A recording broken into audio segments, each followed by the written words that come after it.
Rebonjour à toutes et à tous. Soyez toujours, bien évidemment, les bienvenus. Si vous venez de nous rejoindre pour la première fois, on est enchanté. On est toujours depuis les locaux de la CCI Seine-Estuaire, ici au Havre, pour la première des 2 journées consacrées à la PME. C'est la nouvelle édition de cette semaine de la PME. Et si vous saviez ce qu'on est content de se voir en présentiel, après un certain temps, on n'a pas pu se voir comme on l'aurait souhaité.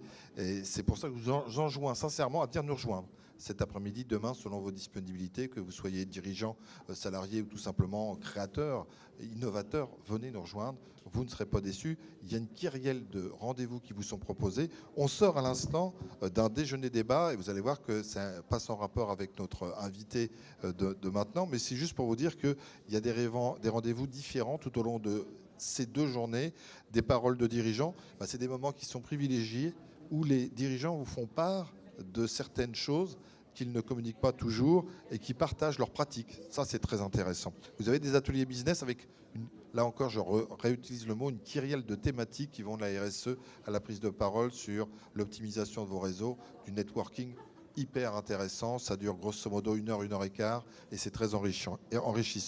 Vous avez également des rendez-vous confidentiels. Je ne l'ai pas dit tout à l'heure, ce sont des rendez-vous qui sont gratuits pour faire le point avec un expert et ça s'appelle les Diags Experts. Et puis vous avez le matin une animation particulière sous forme de réseau café. On réseaute. Un speed dating pendant 30 minutes où chacun peut se rencontrer et commencer, on l'espère, à faire des affaires ensemble. Christian Marquis, bonjour. Bonjour Monsieur Murlin. Bonjour Christian, vous êtes président de la CPME de l'Eure.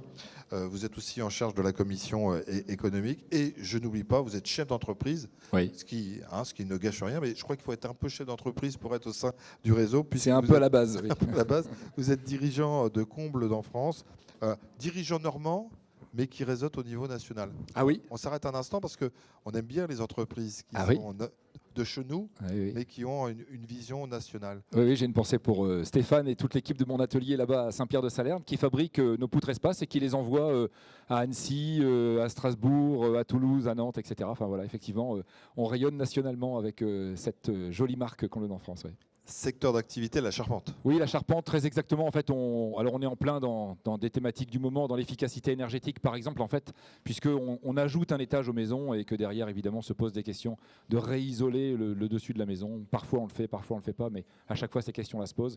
On densifie le bâti, on améliore le cadre de vie des gens. Enfin, c'est notre métier. Christian, c'est un détail qui n'est pas un détail, parce qu'en fait, l'actualité nous rattrape régulièrement, que ça soit le Covid, on va y parler dans un instant, enfin, la fin de la pandémie, du moins, on l'espère, bien évidemment, mais aussi quand on parle de climat qui nous rattrape, oui, il faut être en veille, en agilité pour savoir quels matériaux on va utiliser, quelles sont les personnes qui correspondent à l'utilisation de ces matériaux. On parlera recrutement au sein de la CPME dans un instant, mais rien que dans votre entreprise, veille permanente pour être sûr de répondre aux attentes, voire de précéder les attentes des uns et des autres. Oui, et puis il y a des mouvements de fond, absolument, je suis d'accord. Il y a des mouvements de fond. On a devant nous, au 1er janvier, deux tremblements de terre dans la construction qui sont l'arrivée de la RE 2020, la réglementation environnementale 2020. Jusque-là, on était sur il faut consommer moins d'énergie. Maintenant, on passe dans il faut produire moins de gaz à effet de serre. C'est ça le sens de la réglementation environnementale 2020.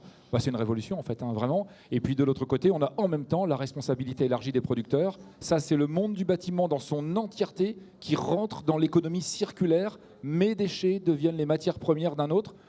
C'est dingue de vivre ça, enfin, c'est extraordinaire, c'est extrêmement enthousiasmant. Et là, pour le coup, la CPME peut jouer son rôle d'accompagnement en fait, sur ces thématiques-là.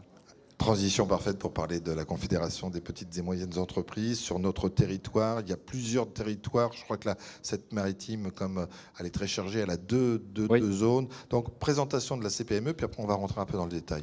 La CPME, c'est 2000 chefs d'entreprise qui sont membres, adhérents à la CPME. 5 départements, effectivement, les 5 départements normands qu'on connaît bien. Effectivement, il y a toute une équipe de permanents. Ils sont une petite quinzaine en fait, de permanents, séparés sur un site à Caen et un site à Saint-Étienne-du-Rouvray. Et tout le monde travaille évidemment complètement en symbiose l'un avec l'autre. Oui, c'est vrai, la Seine-Maritime a été historiquement en fait scindée entre guillemets en deux, entre la partie Seine-Estuaire où nous sommes aujourd'hui, avec Mathilde qui est dans l'assistance, qui est là en fait, Mathilde, voilà, et puis la partie Rouen Métropole en fait, où on a Franck Barret qui nous a rejoint il y a à peu près maintenant 2 ans dans l'équipe, absolument. Oui. Donc des délégués territoriaux par département. Chaque délégué territorial évidemment a son président et son conseil d'administration pour mettre en œuvre, déployer un plan d'action en fait stratégique stratégique, mais qui est propre au département. Chaque département a quand même évidemment, entre Cherbourg et Évreux, on n'est pas tout à fait dans les mêmes thématiques, en fait, surtout en ce moment avec l'actualité qu'il y a là-bas. Mais voilà, donc on accompagne effectivement les territoires au travers de nos conseils d'administration, de nos élus et de nos délégués territoriaux, et puis de l'équipe des permanents évidemment de la CPME. Et un réseau de mandataires aussi qui s'investissent, par exemple, dans les tribunaux, mais pas que, pour pouvoir accompagner au plus près, parce qu'on va revenir au plus près, la proximité et la réalité du quotidien du chef d'entreprise. Mais là, je parlais des mandataires, parce qu'effectivement, ils peuvent accompagner, dispenser des services particuliers depuis les tribunaux, mais pas que. Oui, ça c'est vraiment essentiel. Alors, juste un mot peut-être sur le fourre-tout administratif. En fait, voilà, j'y comprends rien. La CPME, les syndicats professionnels, les machins, j'y comprends rien. En fait, il faut bien dire qu'il y a 3 grands groupes. Il y a les syndicats professionnels. Les syndicats professionnels, l'UIMM, par exemple, c'est les métiers de la métallurgie. La FFB, ce sont les métiers du bâtiment. Voilà. Et là, on est sur des syndicats professionnels qui sont thématisés. Moi, je suis adhérent à la Fédération du bâtiment. Qu'est-ce que j'y trouve? J'y trouve les évolutions normatives de mon métier. J'y trouve les évolutions en termes de conventions collectives, par exemple. J'y trouve tout ça. OK.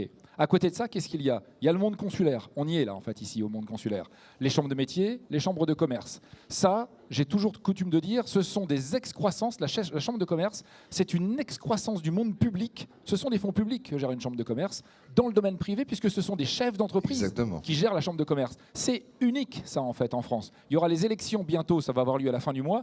Il faut voter à ces élections-là et défendre cette identité incroyable qu'ont les chambres de commerce. C'est spécificité française du monde et de l'argent public, mais qui est donné en délégation à des chefs d'entreprise privés. C'est unique, ça mérite d'être défendu sincèrement. Et donc les chambres de commerce, derrière, ont comme, ont comme élus, ont comme conseil d'administration, des gens qui proviennent des organisations patronales. On peut être candidat libre pour candidater sur une CCI, il n'y a pas de souci là-dessus, mais c'est mieux de venir en fait évidemment d'un syndicat patronal comme la CPME. Pourquoi ? Parce qu'en fait, quand on est chambre de commerce et président d'une chambre de commerce, on a statutairement un devoir de réserve. Voilà. On ne peut pas jouer le syndicaliste revendicatif, ça n'est pas possible, sinon ce serait la pétaudière, et là tout serait dans tout, vraiment, on le comprend bien. Et donc nous, syndicats, en fait, pour le coup, un syndicat, c'est un syndicat, c'est quelqu'un qui est libre de sa parole et de dire ce qu'il pense, et c'est notre rôle, et donc du coup, d'avoir des mandataires de la CPME au sein de la CCI, ça permet vraiment d'avoir une interface et de relayer entre nous les informations importantes et puis d'agir derrière, évidemment, d'agir à Paris, d'agir ici localement auprès des décideurs politiques, cette fois-ci, pour modifier éventuellement telle ou telle politique. Voilà. Il y a 3 grands groupes, les organisations patronales auxquelles appartient la CPME, les branches professionnelles et le milieu consulaire. Et ça, il faut essayer d'y voir un peu clair là-dedans pour s'y repérer. Reste, Christian Marquis, oui. Soyons honnêtes, qu'il faut continuer un travail au quotidien d'explication, de communication auprès des dirigeants sur le fait que les 3 sont complémentaires, indissociables, et en fait portent peut-être pas les mêmes valeurs, mais les mêmes projets et les mêmes envies. Oui, ils répondent à des questionnements différents, en fait, simplement. Quand on est dans le champ des organisations patronales telles que la CPME, on est à fond dans le paritarisme. Voilà. Je disais qu'on avait des mandataires aux chambres de commerce, mais on en a aussi à l'URSSAF. On en a aussi dans les tribunaux de commerce. On en a aussi dans les conseils de prud'homme. On en a là où le chef d'entreprise doit être défendu. Voilà. Et moi, en tant que patron de PME, c'est mon quotidien depuis toute ma vie, en fait. Eh bien, j'aime bien quand j'ai face à moi un juge, parce que je me retrouve à un moment donné à être jugé sur une action. Ça m'arrive, comme ça arrive à tout le monde. Eh bien, c'est bien d'avoir quelqu'un qui me comprend, qui sait ce qu'est ma vie, qui sait ce qu'est mon entreprise, et qui sait que 30 000 € de condamnation pour cette entreprise-là de 25 personnes, c'est pas une bricole, quoi, en fait, quoi. Voilà. Ça, je sais que quand j'ai un patron de PME en face de moi, il le comprend très bien, quoi, en fait. On doit être là où le chef d'entreprise doit être défendu, de manière globale. Vous devez être là, au plus près des dirigeants, en fonction de leur proximité et de leur réalité. Une réalité qui bouge. C'est là votre force, en fait, c'est d'être au plus près, j'allais presque dire immergé dans l'entreprise. Oui. La grande force de la CPME, c'est que tous les représentants, comme modestement moi aujourd'hui, on est patron de PME. Voilà. Donc c'est notre vie de tous les jours, quoi, en fait, quoi. Voilà. Moi, j'ai 25 salariés chez Combledon France, j'en ai 8 chez Afasemi, j'en ai 12 à Nantes, là-bas. Voilà, j'ai 50 salariés au total. Enfin, c'est pas la World Company, quoi, en fait, quoi. C'est vraiment, on est des petites entreprises, quoi, en fait, quoi. C'est vraiment ça. Donc du coup, effectivement, ces problématiques-là, on les a bien compris. On est à l'écoute. Et puis le fait derrière d'être à la Fédération du bâtiment pour moi, pour d'autres et d'autres à la Chambre de commerce, ça permet aussi de s'ouvrir sur d'autres problématiques, de croiser, de mettre en commun, puis de se dire mais non, il y a un vrai truc là. En ce moment, le recrutement par exemple, voilà, c'est un vrai sujet, on voit bien qu'il est transverse, mais c'est aussi le fait d'être justement dans tous ces lieux en fait, où on se retrouve entre différents secteurs, etc. Mais oui, le fait d'être au plus proche dans nos vies quotidiennes des problématiques rencontrées par les chefs d'entreprise, c'est ce qui donne tout son sel et toute sa légitimité d'ailleurs à nos actions. On revient dans un instant sur le recrutement parce que c'est très important. Un sujet. On va l'évoquer forcément tout au long de cette journée. Encore demain, on ne peut pas y échapper. On sort de la pandémie. Du moins, on en est convaincu, sinon on croise les doigts. Cette période, elle a été dure, on le sait, pour tout le monde, en matière de santé d'abord, bien évidemment, mais économiquement, c'était très difficile. Au niveau des entreprises, au sein de la Confédération, comment ça s'est passé? Première chose, constat. Ensuite, est-ce que pendant cette période, on a pu faire preuve d'agilité, rebondir et avoir peut-être maintenant des comportements qui ne sont plus exactement les mêmes qu'avant en tant que chef d'entreprise? Oui. Il y a beaucoup de choses en fait. Bon, d'abord, au niveau national, là je vais parler vraiment de la CPME, il y a eu une action folle portée par François Asselin et ses équipes nationales, irriguée par ce qui remontait des territoires. Et franchement, les victoires de la CPME au niveau de tous les dispositifs d'aide dont on a tant parlé, notamment par exemple pour les restaurateurs, on les a tous en tête. Vous avez été des relais. C'est bien. Mais on n'a pas été des relais, on a été des forces de proposition et des forces de conviction derrière pour que les textes soient modifiés et appliqués tels qu'on le voulait, quoi, en fait, de la part des remontées de terrain. Mais ça on l'a pas tellement vu dans l'actualité. Mais on l'a pas vu, on l'a vu nulle part. C'est invisible, en fait, ça. C'est totalement invisible. C'est visible au travers de quoi? Moi, dès le mois de mars de l'année dernière, on a un préfet dans l'Eure qui s'appelle Jérôme Filippini, qui est un préfet extraordinairement proche des entreprises et du tissu économique.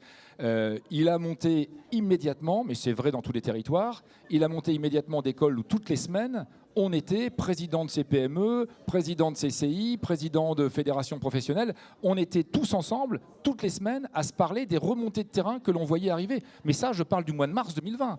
Et ça a duré pendant des mois et des mois. Maintenant, ces histoires-là sont derrière nous. En fait, c'est fini. Tout le tremblement de terre qu'a été cette histoire, en fait, à partir du confinement, est derrière nous. Mais ça a commencé dès le mois de... Peut-être pas mars, mais début avril. Je crois que fin mars, on avait eu notre premier call, en fait, avec eux. Et donc, oui, bien sûr, là, c'est... Aucun chef d'entreprise n'est capable de faire remonter individuellement auprès de son préfet les affaires qui lui arrivent, les conséquences que tout ça a sur lui. Nous sommes vraiment, là pour le coup, des courroies de transmission qui sont, je le dis clairement comme je le pense, qui sont indispensables en fait, c'est évident. Je vais même plus loin, ça n'a pas noué des liens. Parce qu'en fait, le préfet, on le voit beaucoup plus dans d'autres circonstances, lui-même doit gérer, et d'un seul coup, il se dit...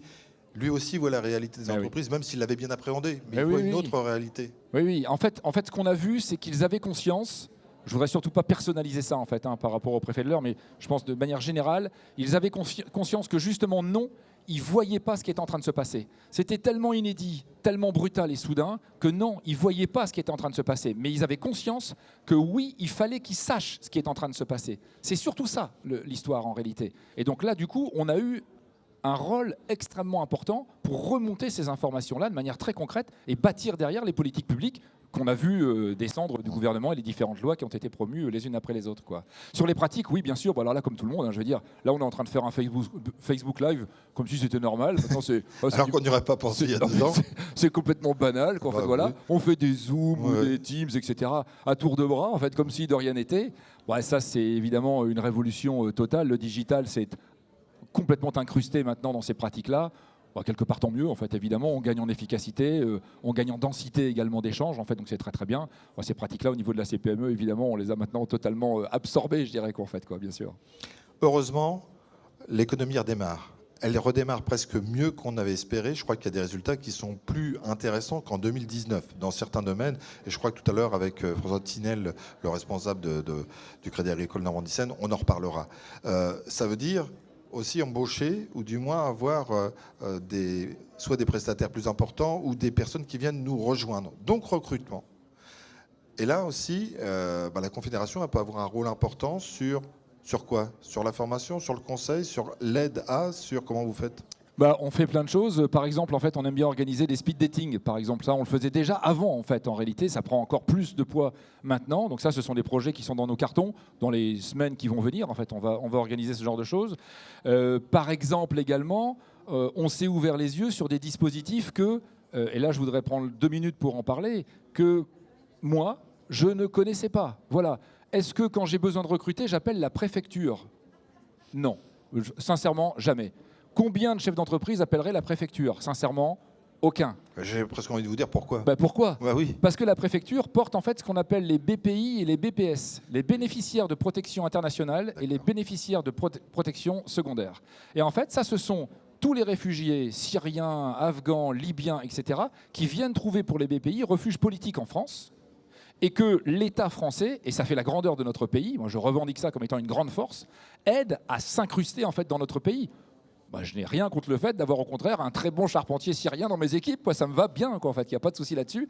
Et donc ça c'est très bien. Voilà, une source de recrutement par exemple qu'on ne connaît pas et qui mérite d'être connue. On est en train de préparer en fait des webinaires qui vont mettre ensemble la préfecture et son service d'accueil des BPI, des établissements comme l'EPID, par exemple. L'EPID, ce sont des jeunes qui ont été cassés par la vie, mais vraiment sur votre département, à côté de Val-de-Reuil. Exactement, à côté de Val-de-Reuil, tout à fait. Ils sont là-bas, l'EPID. L'EPID, c'est un établissement où les jeunes, le lundi matin, lèvent les couleurs. Et on parle de jeunes qui sont passés par des cases drogue, etc. Très, très compliquées. Un parcours difficile. Voilà. Donc, c'est de la vraie réhabilitation. Ça vaut le coup de s'intéresser à eux, évidemment. Les missions locales font un travail qui est très, très fort depuis très, très longtemps. Et puis, dans l'Eure, notamment, on a Job 27 qui est en train de se mettre en place sous l'impulsion du département de l'Eure. En fait, on va mettre ces quatre-là en fait, dans un même webinaire pour dire, voilà, recruter autrement. Il y a aussi des pistes en fait en complément. Ça, c'est vraiment production by CPME, quoi, en fait, je dirais. Donc, confédération, insertion, réinsertion, une vraie mission. Je ne dis pas nouvelle parce que vous le faisiez déjà, mais là, qui est vraiment impulsée par rapport à la période qu'on vient de traverser. Oui, bien sûr. On cherche des solutions concrètes aux problèmes du moment, quoi, en fait. C'est vraiment l'idée d'être branché sur l'époque, quoi, en fait. Avant-dernière question. C'est pas une question, c'est les mots que j'ai vus dans la publicité, dans la vidéo qui vante la Confédération, service, réflexion, entreprise de demain et créer du collectif. Je voudrais qu'on s'arrête sur les deux. Entreprise de demain et créer du collectif. Oui, créer du collectif, ça, on voit bien que... Je parlais d'économie circulaire tout à l'heure. Enfin voilà, on voit bien qu'on n'a pas commencé à travailler ces sujets-là. On ne l'a pas commencé. Ça ne va pas se faire d'un claquement de doigts. Le déploiement de filières qui vont permettre que mes déchets deviennent la matière première d'un autre, à l'échelle globale du pays, peut-être même à l'échelle de l'Europe. On sait bien tous, sauf ceux qui sont encore dans le déni, mais il faut sortir de ça pour retrouver l'envie d'agir. Moi, j'ai envie d'agir. Je sais qu'on est dans une problématique d'approvisionnement majeure. On est dans une problématique de gaz à effet de serre, on en parlait tout à l'heure, majeure. La stratégie nationale bas carbone du gouvernement, la RE 2020, ne sont pas des inventions de l'esprit, en fait. Ça correspond à une vraie urgence du moment. Nous avons une chance incroyable, nous pouvons en être acteurs de ça. Donc regardons les choses en face et agissons. Oui, créer du lien pour un syndicat comme la CPME dans un contexte comme celui dans lequel on est, c'est vraiment être dans une modernité totale parce que c'est la clé des décennies futures. C'est la clé des décennies futures. Et on n'a pas fini de commencer à travailler ce sujet. Encore une fois, l'économie circulaire, quand on commence à s'intéresser à ça, c'est un extraordinaire exemple en fait, de ce qu'on est en train de dire là. Christian Marquis, il vend bien, il parle bien, puis il est passionné et passionnant, pour en faire des heures. Mais c'est la dernière question. Pourquoi vous participez, alors on s'en doute, mais je vous la pose quand même, à cette semaine PME ici organisée par la Chambre de commerce et d'industrie Seine-et-Steuer? Pourquoi j'y viendrai pas? D'abord, on m'a invité, c'est la deuxième fois. Vous êtes partenaire. Oui, bien sûr, on est partenaire, bien sûr. On est partenaire parce que c'est important, parce que c'est l'ADN de la CPME. Là, je suis en train de dire des banalités, mais évidemment que tout ce qui concerne la PME, et plus finement encore le chef d'entreprise. On sait bien dans les PME que le chef d'entreprise, c'est le moteur de son entreprise. Mais je veux dire par là, c'est une occasion particulière. Ça veut dire c'est une autre occasion de toucher des personnes qu'on ne voit pas ou d'être mettre en relation. Bien sûr. Dès que oui. Bien sûr. C'est surtout une occasion de passer des messages en fait auprès de celles et ceux qui sont ici avec nous. C'est pour eux l'occasion évidemment de venir entendre, vous le rappeliez tout à l'heure, des intervenants sur des thématiques pertinentes en fait. Donc de se nourrir de réflexions d'idées neuves et de repartir avec envie de les mettre en place. Nous, CPME, on est là-dedans. On ne peut pas détourner la tête en faisant comme si on ne s'y intéressait pas. C'est notre ADN, c'est notre tous les jours, quoi, en fait. Donc oui, bien sûr, d'être là, c'est totalement pertinent. C'était Christian Marquis, c'était notre invité. Merci, monsieur du repas du midi. Il a fait deux choses, parce qu'avant, il animait déjà un débat, donc cet homme ne mange pas. C'était mon repas à ses tâches après, pas besoin de ça. Merci encore, Christian. D'autres rendez-vous tout au long de la journée, importants, et puis d'autres rendez-vous que vous pouvez retrouver également sur le site internet de la CCI Seine-et-Steuer. Il suffit de cliquer, vous allez retrouver sans problème. Je vous souhaite un bon appétit si vous êtes à table, si vous êtes au dessert, voilà, vous avez compris, et puis un petit café. Et puis pour nous, ça va ira très très bien. On va partir également se restaurer. À tout à l'heure.